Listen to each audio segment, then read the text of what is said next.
Welcome back to our channel Minahil Nazia reaction.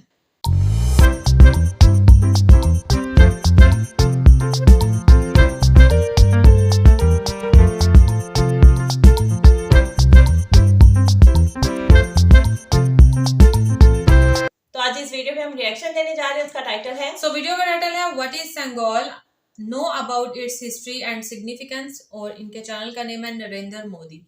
आज हम लोग इस वीडियो में रिएक्शन करने जा रहे हैं। सेंगोल के बारे में जानेंगे क्या है, क्योंकि देखा था हमने वहाँ पे जो न्यू पार्लियामेंट बना है वहां पर भी ये लगाया गया था, लेकिन हम जानते नहीं थे कि ये क्या है। तो आज हम लोग अच्छे से जान पाएंगे।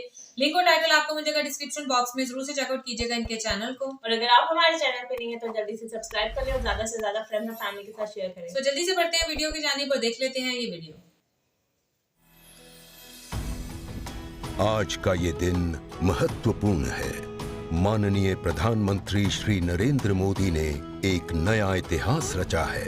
पूर्व की कई सरकारों ने नए संसद भवन की आवश्यकता पर चर्चा की थी।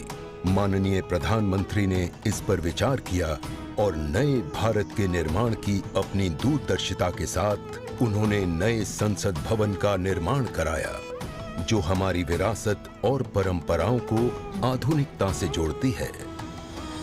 साथियों, नए संसद भवन का निर्माण नूतन और पुरातन के सह अस्तित्व का उदाहरण है।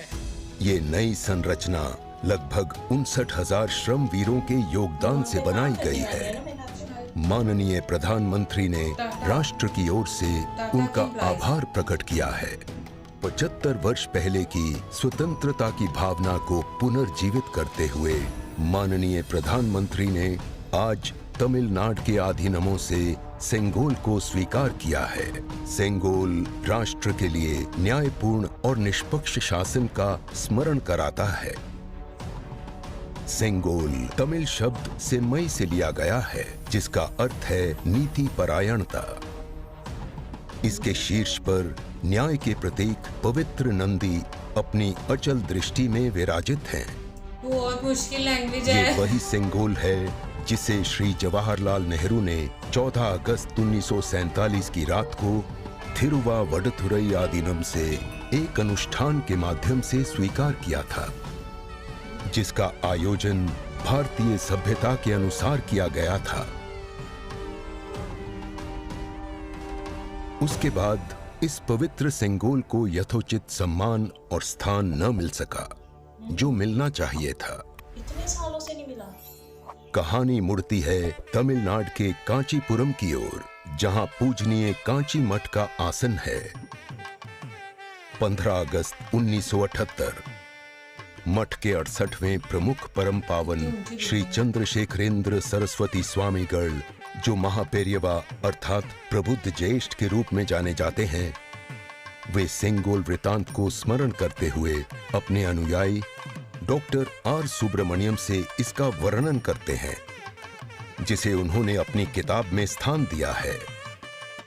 महापेरियवा ने बताया कि स्वतंत्रता दिवस के अवसर पर सेंगोल ने एक महत्वपूर्ण भूमिका निभाई थी। हमारे इतिहास की किताबों में यह तथ्य अवश्य होना चाहिए था, लेकिन गत कई वर्षों में कहीं भी इसका उल्लेख नहीं किया गया है।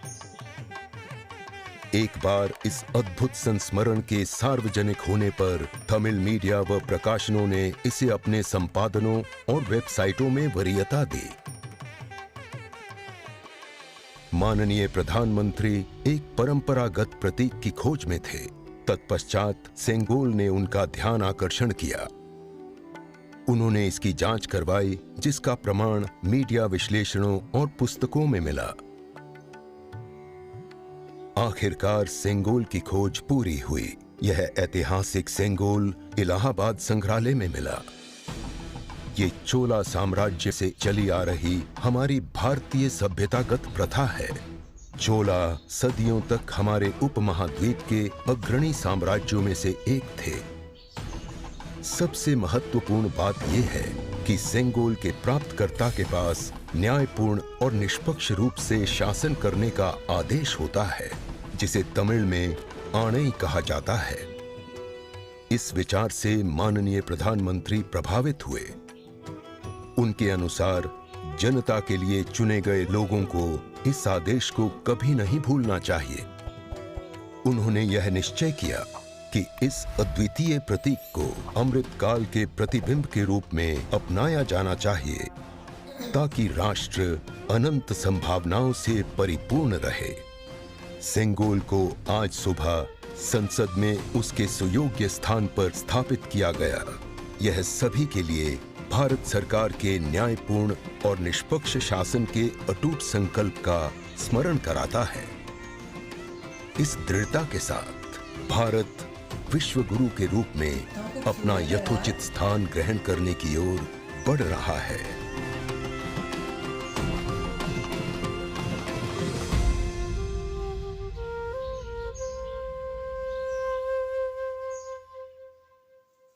अच्छा, मैं बड़ा खुश थी कि सेंगोल के बारे में कुछ जानने को मिलेगा कि क्या है, लेकिन इतनी को मुश्किल वर्डिंग थी। लेकिन जहां तक मुझे समझ में आया, ये शायद कोई बहुत पुरानी, मतलब ये एक रिवायत टाइप की चली आ रही है। या मुझे लग रहा है कि इसके ऊपर जो याद है, हमने एक दफा शिव जी का के एक वीडियो थी, उसके ऊपर हमने एक रिएक्शन किया था, जिसमें बाहर उनका जो एक बहुत बड़ा ऐसे वो एनिमल टाइप का था। हाँ, भैंसा शायद उसको कुछ इस तरह कहते हैं, जो मतलब हर वक्त वो वेट करता रहता था, कभी वो कहता नहीं था कुछ भी। उनकी जो सवारी थी आई थी, हाँ सवारी थी। हाँ, ये मुझे वैसा लग रहा है। आप लोग बताइएगा कि जो छोटा सा बना है वो ये वैसा ही है। तो अगर ये वैसा ही है तो फिर तो मतलब ये कई हजारों सालों से चला आ रहा है। मतलब मुझे इस तरह से लग रहा है कि इसको पार्लियामेंट में लगाने का मकसद यही है कि मतलब आप जो है अन्याय करें लोगों के साथ, जो मतलब जिसको ये सौंपा जाता है ना। तो मुझे लगता है ऐसे, मतलब जैसे हम किसी से वरदान लेते हैं ना, तो ये भी एक टाइप का सिंबॉलिकली वही है कि मतलब आप लोगों के साथ अन्याय करें, इंसाफ करें। आप मतलब जिस ओहदे पे, जाहिर सी बात है, जो वजीर आजम होता है किसी भी मुल्क का, वो उसके पास इतना ओहदा होता है कि वो सबके साथ इंसाफ करे, किसी के साथ जो है हर किसी को एक साथ लेकर चले। तो मुझे जो समझ आया ना इसका यही है। आप लोग बताइएगा कि क्या ऐसा भी है। और मैंने इसके बारे में एक और बात भी सुनी है कि मतलब इसको काफी अर्सा जो है ना ब्रिटिश जो है इसको अपनी मलकियत मानते रहे हैं। मैंने जो ब्रिटिश की एक वो मलका है ना, पता नहीं क्या, एलिजाबेथ, शायद वही होगी। मैंने उसकी पिक्चर देखी थी इसके साथ कि उसने पकड़ा हुआ था। लेकिन अब जैसे उन्होंने कहा ना कि इसको अपनी सही स्थान मिल गया, इसको अपनी सही जगह मिल गई है। तो मतलब फिर ऐसे आप लोग जरूर बताएगा। हमारे सब्सक्राइबर ऐसे हैं जिनको बहुत हिस्ट्री का नॉलेज और बड़े अच्छे से हमें वो ब्रीफ करते हैं, तो आप लोग जरूर बताएं, क्योंकि इसमें लैंग्वेज इतनी कुछ टफ थी। लेकिन जो कुछ मैंने थोड़ा बहुत सर्च किया हुआ था उसके अकॉर्डिंग मैंने बताया, क्योंकि इसमें जो बताया गया था ना वो बिल्कुल समझ से बाहर है। क्योंकि हमें हिंदी और इतनी आती नहीं है, इतनी चीट हिंदी, मतलब जो उर्दू के वर्ड जो मिले जुले होते हैं वो हमें समझ आ जाता है, लेकिन इतनी ठीठ जो हिंदी होती है ना वो नहीं हमें समझ में आती। अच्छा, मुझे इससे ये समझ जैसे ये पहले कहते वो जो जवाहरलाल नेहरू थे उनके पास ही ना 14 अगस्त 1948 में उनके पास थी। और जब ये दोबारा मिली है तो पता नहीं कौन 78 में 1978 में, हाँ 1978। तो ये इतने अरसे गायब थी, मतलब गवर्नमेंट ने भी नहीं इसको देखा कि ये कहाँ पे, मतलब इतना हिस्ट्री की उनके पास है। नेहरू साहब की थी ये, नहीं मतलब वो दिखाया हुआ था ना एक बिल्डिंग मुंबई में थी, उसमें वो एक बना हुआ था इतना सा, उसके अंदर पड़ी, फिर उसमें से निकाली है इसको दोबारा से कह लो कि अपनी हिस्ट्री को जो है वो रिवाइव करने के लिए, जो इसकी सही जगह वो वाली आपकी स्थान पता नहीं क्या कहते हैं, तो उसको सही जगह पार्लियामेंट जो न्यू बनाई है। तो अच्छा, हमने जैसे पहले हमने एक दो दफा वीडियो में भी बात की कि पार्लियामेंट में जो है वो जो आप कह रही थी कि पूरा नक्शा जो है, मतलब हर जो पहले इंडिया का नक्शा हुआ करता जिसमें सारी जो कंट्री साथ लगती थी, अखंड भारत का वो लगाया। और फिर ये भी हिस्ट्री, मतलब मुझे लग रहा है ये पार्लियामेंट नया है लेकिन इसमें पुरानी हिस्ट्री वाली सारी जो है वो चीजें जो है इसमें लगाई गई है। अपनी हिस्ट्री को जो है वो दोबारा से याद किया गया।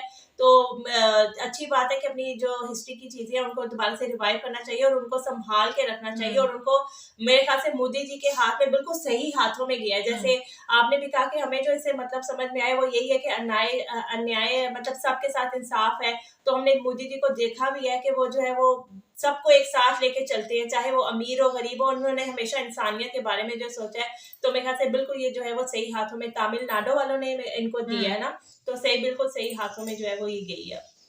सो ये ना हमारा रिएक्शन, और आप लोग भी जरूर कमेंट करके बताइएगा इसके बारे में, मजीद हमें नॉलेज दीजिएगा, क्योंकि हमें भी जानना है इसके बारे में कि ये बेसिकली है क्या, कहाँ से इसका रिलेट है। तो खैर ये था हमारा आज का रिएक्शन। होप सो आपको अच्छा लगा होगा। अगर आपको रिएक्शन अच्छा लगे तो वीडियो को लाइक कर दें और चैनल को भी जल्दी से सब्सक्राइब कर दें जो लोग चैनल पे नए हैं। तो आपसे मिलेंगे नेक्स्ट रिएक्शन वीडियो के साथ। तब तक हमें दे इजाजत। अल्लाह हाफिज।